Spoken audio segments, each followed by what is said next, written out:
સુરતમાં પનીર બાદ હવે નકલી માખણના વેચાણનો પર્દાફાશ થયો છે. ભેળસેળિયા વેપારીઓ સામે એસઓજી પોલીસે લાલ આંખ કરી છે.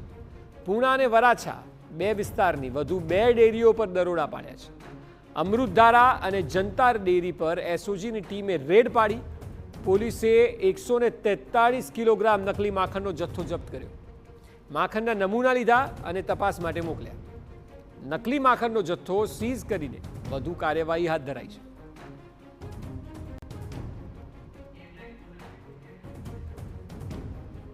તો આ નકલી માખણનો જથ્થો ઝડપાયો છે. સતત નકલીનું વેચાણ થઈ રહ્યું છે. દૂધની આઇટમોને ટાર્ગેટ કરવામાં આવી રહી છે.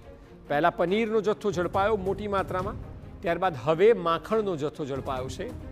એટલે જે નોન બ્રાન્ડેડ વસ્તુઓ લોકો વાપરતા હોય છે તેવા લોકોને ટાર્ગેટ કરાય છે કે જ્યાં નકલી ભેળસેળિયું માખણ, ભેળસેળિયું પનીર પધરાઈ દેવામાં આવે છે.